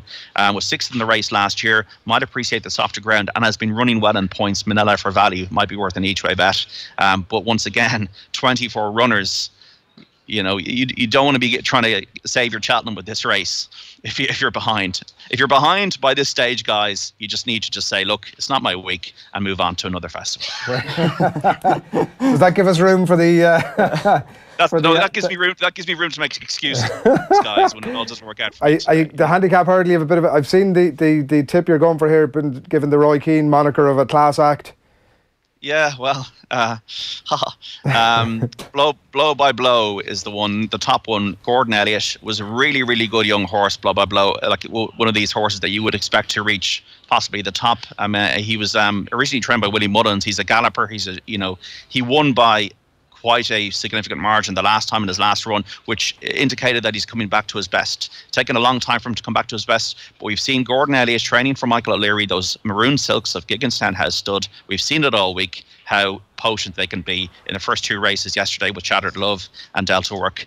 I think blow by blow with Dunamiler, and what you always need to do is, this is a conditional jockeys race, so these jockeys are the kind of up and coming jockeys. It's especially for them, this race. So I looked into Dunamiler's record with Gordon Elliott, and his record is profitable when riding for Gordon Elliott, and that was another positive indicator for blow by blow's chances. I think at 14 to 1 it is a good each way bet. If blow by blow takes to the course, he'd be hard to stop. All right, John, we're going to hold you to all of that obviously when we catch up with you a little bit later on. John Duggan, thanks a lot. Thanks, guys. Take care. Cheers. John Duggan there, live from the course ahead of the final day at Cheltenham. That's pretty much it from us. I'm not managing to pronounce my vowels this morning, which has resulted in some pretty hilarious consequences. Yeah, I think you're getting excited for Cheltenham Day 4, as am I. Mary DeVee there popping up once again. Yeah. That's kind of the only thing marked on my card for today so far, but certainly definitely red, piquing my interest a little bit in the big one. What's the Owen Sheehan saver of the day? Well, I'm not sure it's the saver, but Mary DeVee, a small each way stake. That's always a small stake and an each way stake are my 2 favourite things. And at 12 to 1 now, it's probably going to come into about 10 to 1 by the looks of the way the market's moving. I wouldn't call it a lock of the day. It's my gut feeling. You're getting into racing has its own little bit of terminology, hasn't it? Like it's got its own sort of speak. Yeah. I fancy a class sort is a good, that sort of language, She's a class sort. Yeah. Fancy a squeak there. Mary DeVee, a stare. A stare, right? You're just throwing that out there. Fine over hurdles, grand over fences. I'm not going to be able to come back to you with anything. Owen, enjoy your weekend. I can't quite remember what you said was going to be. Was it the rugby was going to be the thing? Dylan Hartley crying. Oh, weeping. Dylan Hartley crying. How can I not remember? Yeah. Yeah, I think we'd all look forward to that. Yeah, any sort of emotional pain for him would be good for me. Lots coming up on Off the Ball tonight. Jamie Heaslip, that feature interview with Nathan Murphy. Kevin Caban hopefully will be back in the country and is going to talk all things Gold Cup. And you can check out Premier League Live on Today FM as well tomorrow from 2 o'clock. And now that's what I call sport on 98 FM from 9 o'clock on Sunday morning for all of your first stop for some Six Nations reaction, of course, the following day. So all of that good stuff to come, but before that we're going to play out with a piece to myself and Owen. This day last week we're in rather more salubrious surrounds as we stood atop the rooftop on the Fitzpatrick Hotel in downtown Manhattan. Lexington Avenue, in fact, Owen, is the specific address. Lexington and 56th, if memory serves. Yeah, the Lex. So yeah, we were joined, we weren't just speaking amongst ourselves, we were joined, in fact, by the former WWE, WWF wrestler, JBL, John Layfield. Bradshaw, you'll discover what he prefers to go by when we play out with this. But for the moment, from us, for this morning, good morning.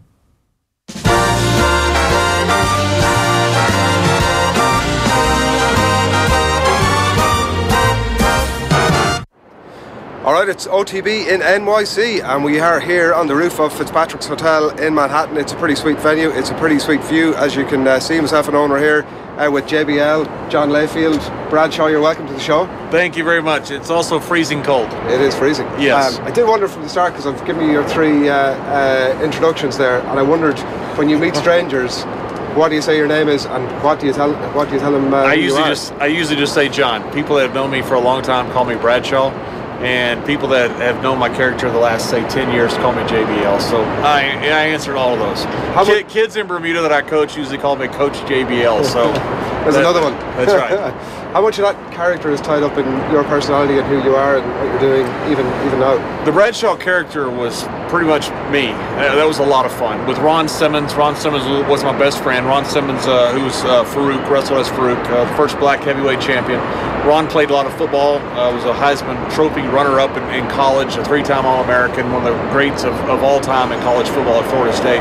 Ron and I were really good friends. We'd love to sit around and drink beer and have fun. And Vince McMahon saw us one night. It was actually in Baltimore, just sitting around drinking and telling stories. And he told me the next day, he said, I want to put that on television. And I said, do you want us to drink beer and tell stories on television? He said, pretty much yes. He goes, I want you to be you. And he said, I'm going to create this thing called the APA, the Acolyte Protection Agency. And that's how the whole thing was founded. It was because it was me and Ron. And we had a blast doing it. Yeah, and like in terms of the various characters that you played, like looking back at some of your career today, there was a darker character to begin with almost? That's right. Well, they started us off as acolytes, as almost a demonic character. We were that for a while with The Undertaker as a Ministry of Darkness. That definitely was not us, but it was a fun character. It was fun to play that character. JBL was a complete different character. He was a guy I knew growing up, and I don't say one person, but a lot of people. There was a lot of oil money in West Texas where I grew up. These guys who drive around in DeLoreans back when that car was still made, and Lamborghinis, and throw money in people's face. I absolutely hated those guys. And so when I needed a character to be a bad guy, that's the inspiration I drew from, was those guys that I grew up hating, because I thought if I hate them so bad, then surely that's the character that'll be a bad guy. Did you ever have any difficulties with that? Because I guess to a certain extent, some people, when they're quite young and we're quite a young fan base of WWF and WWE, actually believe that this thing is real. But also those people who know what the story is with wrestling kind of think this is who this person is outside of the ring. Did you ever have any difficulties with that? All the time. And I still get it all the time. The people that think I'm JBL, that people that think I'm that character that is this rich, uber conservative guy who hates everybody, who's xenophobic, who's everphobic you can have. So when I wrestled Eddie Guerrero, who was a good friend of mine, I did the eulogy at Eddie's funeral. Eddie was one of the groomsmen in my wedding, one of my best friends. I would walk around New York when I lived here, and I would see Hispanic crews, and you could hear them cussing me in Spanish, because they would say, that's that guy who was fighting Eddie Guerrero. Yeah. I was hated. I get called all kinds of names walking through airports. I thought it was awesome. I was doing my job. Enjoyed it, really? Yeah. You know, that Eugene from The Walking Dead, he had to get off social media because people gave him so many death threats and harassment. You know, people still, I don't think anybody believes Walking Dead is real, but they want to hate that character. And I was the character that they wanted to hate. And I was glad of that because I was doing my job. It sounds like you had a lot of influence on JBL as a character, because obviously there's a huge writing team in the WWE, but you must have been driving a lot of that yourself. A lot of it was myself, yeah. And Vince McMahon had an idea for it as well. I drew a lot of inspiration off people that I saw growing up, and also Jerry Ewing from the old TV show Dallas. Vince never saw it as that Jerry Ewing character, because I've heard him being asked that in interviews, but I did. And that's where I drew a lot of it from. But a lot of the characters came, especially in the beginning, from three people, from Vince McMahon, myself, and Eddie Guerrero. Eddie loved my character, and Eddie wrote a lot of my character himself because he enjoyed it so much. Really, right. And I wonder, just in terms of some of the aspects you've mentioned, that the abuse that you would get for those things, like, were there things that you had to do over your period there that you were being asked to do that you weren't necessarily happy with? Or are you actually sort of, willing enough to Owen talks about the lines, obviously the writers that went with it. I knew it was an acting. I knew it was. I knew who I am, and my friends did too. I was a bad guy on TV, and I knew it was fake. I knew it was part of the business. People didn't see that. People didn't see the difference. I can't handle that. That meant I was doing my job well. I had to have security extra at times. Right. When Eddie's mother, 70-something years old, had a heart attack, which was all fake and fixed and written in a script in El Paso on Mother's Day, I almost got killed. I actually had to have a police escort take me out of town. They were scared for me to stay the night in El Paso that night. Wow. And I had to have extra security wherever place I'd go when I was wrestling Eddie in the Southwest because it was a huge Hispanic population. Yeah, so the skit there was you went down to the border and you were trying to hunt out guys who were trying to come across, but you pissing off an entire nation of a nation that are like wrestling crazy. Seems like I don't know if that's the best career move. It's maybe not, but I tell you what, the reason that came about with Eddie's mother was because I was supposed to face Eddie at the Staples Center coming up, and it wasn't a loaded card. You had a lot of guys that were injured, and so they were scared we weren't going to be able to sell tickets. And JBL was a new character. I just gone from Bradshaw to JBL. They're really worried that this main event could carry the show, and so we did that angle with Eddie's mother. Which was created by Eddie Guerrero and his brother Chavo, by the way. And we got to Staples Center. It looked like it was 90% Hispanic. They all were there to see me die. And we set an attendance record that held for a number of years that night. But it was all because of Eddie Guerrero. The move from one character to another, so there's the darker side that we mentioned, and then maybe a bit more of a mellow character after that before it moves into maybe more of a businessman. Is that fair enough? Is that the sort of trajectory? Absolutely, and part of it was legit. Part of any character is legit. We're not Al Pacino or De Niro. We're not legendary actors, so we had to draw something from ourselves, or at least I do. Some of these guys may be Pacino and De Niro. I certainly wasn't. Bradshaw was pretty much me. I enjoyed drinking beer with Ron Simmons. JBL was a character that I knew growing up that I hated, but it also had some truth sprinkled in it. I was working on Wall Street at the time. I was doing financial television, and I was living in New York. So part of this was true. Part of this background of this was true, and that helped blur the line between what people see on television and is this real, is this not real. It's the old thing, Stephanie McMahon is Vince McMahon's daughter. In real life, she's also his daughter on television. But that blurs the line and makes it more entertaining for people. To what extent, when you go into commentary with the WWE, is that real? Are you a character as well when you've got the mic? Oh, 100%. Yeah, I say 100%. I call the action. I say that this is what it is. That's true. Is this how what hurts? That's true. But a lot of the character is just it's a character. I'm a bad guy. I'm a bad guy. I say bad things. People sometimes hate that because, heaven forbid, you hate the bad guy. I hate for that to happen. So some of the stuff that, like some stuff you talk about in 2018, you probably wouldn't get away with a lot of things. Couldn't do it now. Couldn't do a lot of it now. We did a lot of stuff that was really pushing the envelope with Eddie. And Eddie came up with a lot of it. Eddie came up with the line, my ancestors came over here in a boat, not an inner tube. Eddie gave me that line one day, and he goes, say this, say this, say this. I go, Eddie, I'm going to die for saying this stuff. He thought it was great. So you say you couldn't get away with that sort of stuff in 2018. Does Vince McMahon also hold that opinion? Yeah, it's the nature of television now. They're a PG-rated show. And they've done that for very good reasons. We didn't have the sponsors they have now. They're making a lot more money than we made because they went to a PG-rated show. The Attitude Era, which was worse than my era as far as really pushing the envelope, you couldn't do that now and get the sponsors that they have. I wonder, it strikes me, I wouldn't say this is an opinion that's widely held necessarily, but it does strike me that there are a lot of comparisons between the UFC, what they're doing, and what WWE and WWF have been doing as well. I wonder, just interested to get your take on that, like there's quite an amount of, obviously, hype that's involved in putting those shows together. Yeah, and I don't think it's just UFC. Boxing started that with Muhammad Ali. He got it from Gorgeous George, and he gave him credit for that. He was in Vegas, and Gorgeous George was wrestling Freddie Blassie, and they sold out the convention center, and Muhammad Ali, I think it was his 8th pro fight, sold about 800 tickets. And that's where Ali came up with the idea after talking to George. Why are you selling so many more tickets than me? George told him, says, because you don't create any interest. And George outlined the entire thing for Muhammad Ali as far as being the greatest, being the prettiest. And that's when Ali realized how valuable promotion was in boxing. A lot of people tried to copy Ali. They weren't very good at it. He was obviously the best. Conor McGregor is the new Muhammad Ali. The guy is just fantastic. Helps that he's also one of the best fighters in the world and in the history of UFC. So there is a lot of comparisons there. It's a lot of hype.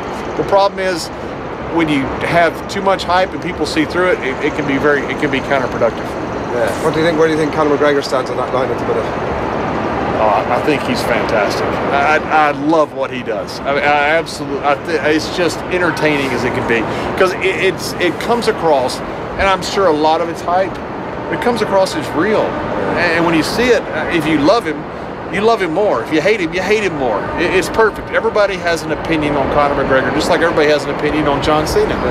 It's interesting because we just had the conversation about some of the stuff you were doing that maybe you don't get away with in 2018. He's doing He's saying a lot of edgy things, and he's going a lot further than JBL ever did. And he's making a lot more money than JBL ever did. Good for him.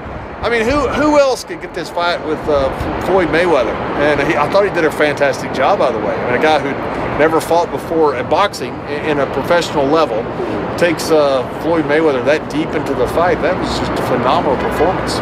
Putting your business hat on for a moment, if you were in Dana White's shoes and you see McGregor getting to a point where he's almost bigger than the UFC and Ronda Rousey leaving for the WWE, would you be a little bit worried, and how would you fix that? I think he's a little worried about Conor because obviously you can't control him.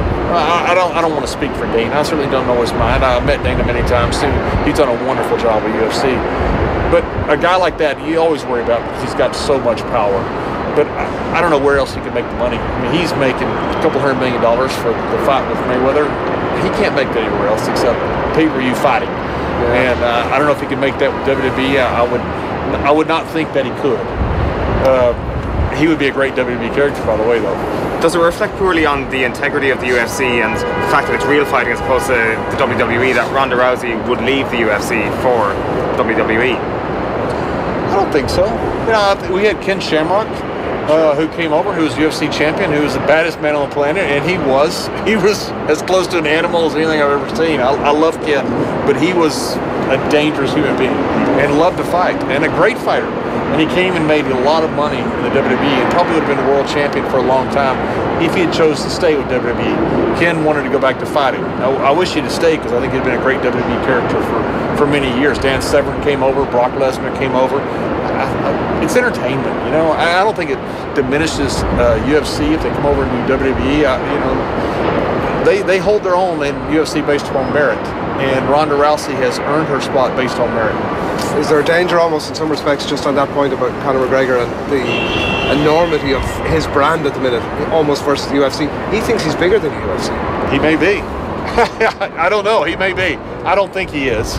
But he's certainly, he's the biggest draw probably in fighting today. I mean, unless Brock Lesnar wins a heavyweight fight and fights for the championship, I don't know anybody else that could draw like Conor McGregor can right now in the world.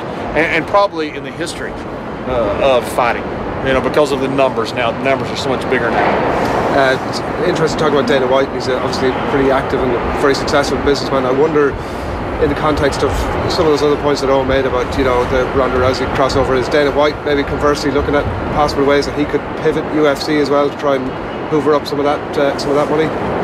Hoover up some of that money from UFC?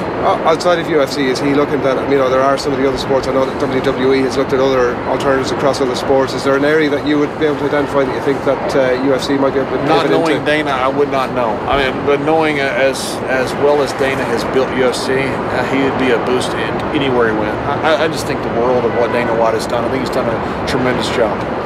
Talk to us about rugby, John. That's the thing we're most interested to get your views on. It's by all accounts, we have just been chatting before we came on air here about the opportunity that exists with rugby in the US at the minute, and you are of the belief that it is massive. I think that the biggest growth opportunity in global sports is professional rugby in the United States, and I think it's going to happen. I'm part of the ownership structure of Rugby United New York, which is a team that will be playing in the Major League Rugby. We won't be playing in the inaugural season. We'll be playing next season. We paid our rights fees, our capital costs, so we're part of the league, but we chose to be better prepared and going in the second season. Professional rugby is going to make it in the United States. There's not a doubt in my mind. It's too big globally. It's too much of an American-based sport. I mean, it's made for America. Americans love big, tough guys that play a big, tough game. And the ethos of it, I think, is something that people are going to embrace. It's what people love about rugby worldwide, is the integrity of the sport.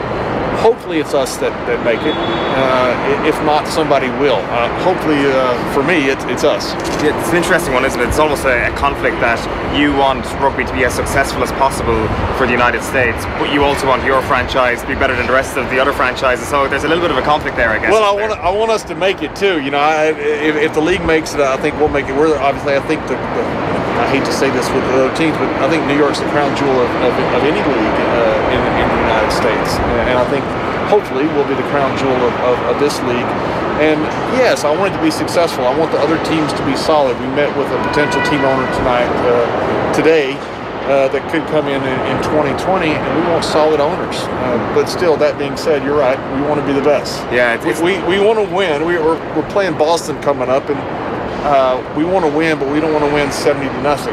And no offense to Boston by saying that, but we don't want to lose 70-0 either. But I wouldn't mind losing, but we want games close. For sure. And the other thing as well is when you mentioned the growth opportunity, you look at something like the MLS and football being such a huge global sport, whereas with rugby you don't have that. So I guess that adds credence to your belief that it is the biggest growth potential in the world, because you've got a sport there that's willing to grow and not just a league.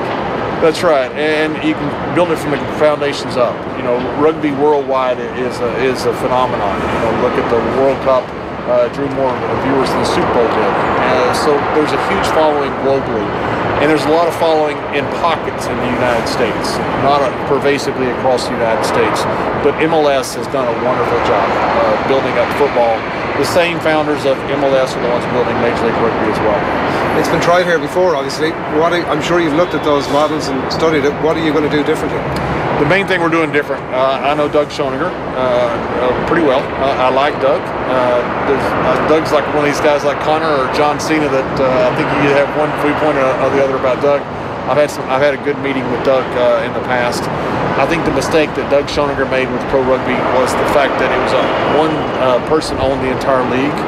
So like in New York, we're doing all kinds of things. We've got the fire department playing the police department right before our first big game. We've got all kinds of things we're doing locally in the city. You can't do that if you don't have a local ownership structure.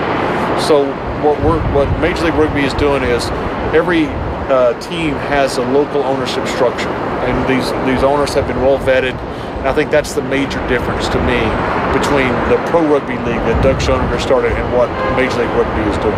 What represents success when you get this thing up and running in terms of the MLR, in terms of the Eagles? What's the end goal here? What's success for you guys? I think you'd measure inequity valuations. You know, that's how they measure MLS. You know, it goes from a couple million to 200 million in 20-something years. That's not our goal. Our goal is to make a little money off of it, but to have something that we do that's pretty cool. We want to do good stuff in New York City. I know that sounds altruistic, but that's actually what we want to do. We want to play Rugby USA and use the team here in New York to bring rugby to more inner city schools, help with graduation rates, and actually use rugby as a tool to help New York. We want to be a true New York sport. We spoke last night, we were in the Pink and Whiskey doing a live off the ball broadcast from there, and one of the things that stood out was your emphasis on the idea that you don't need much actually to play this game. It isn't like American football. You really just need a ball and some space to get at it. And New York is such a diverse city, it could actually, and America is such a diverse country, it could actually, that could play into its favour almost. Sure it is. And one thing that was so big about basketball in the inner cities, and why kids are so good, is because all you need is a ball and a goal. So every kid gets to play basketball in the inner city. So you have this huge grassroots foundation of players that are coming up. Same with stickball years ago in the United States, where the reason baseball got so big was because every kid in America was playing because it's so cheap. American football, you need 22 players and a lot of equipment. Rugby, you need a ball. It's much like soccer or football, depending on where you're from, what you call it. You just need a ball, and it's easy to understand. You got a ball, you got to pass it backwards, you get it across the goal. Football, soccer, you got to ball, you've got to get it in a goal. You know, it's very simple to understand and very easy to use for inner city kids. I've done a lot with inner city at-risk kids all over the world. I just got back from India, going through the slums in Mumbai, dealing with a lot of the football and rugby programs about how they work with kids. Kids are drawn to it because of the simplicity of it and the fact that it gives them an outlet to do something and they don't have that outlet. Are there plans to get involved with the university system? Because obviously if you want to compete with the likes of basketball and American football, you're going to have to be at that level as well in terms of offering scholarships and the likes. Yes, absolutely. The university system is actually decent in the United States right now, mainly in the Northeast. There are a lot of other schools that play. Most of those players, when they get done, though, are just done. They don't play anymore because there's nowhere for them to go. They now have an option to go play something else. There's actually a lot bigger player pool in the United States than what people realize, because a lot of these players just never go anywhere else than play in clubs after college. John, listen, been a pleasure talking to you. Thanks, Willie, for joining us. It's cold out here as well. People probably don't fully appreciate that, so thanks, Willie, for taking the time. Freezing cold. Thank you very much, guys. Thanks a lot. Appreciate it. That's it from OTB and NYC.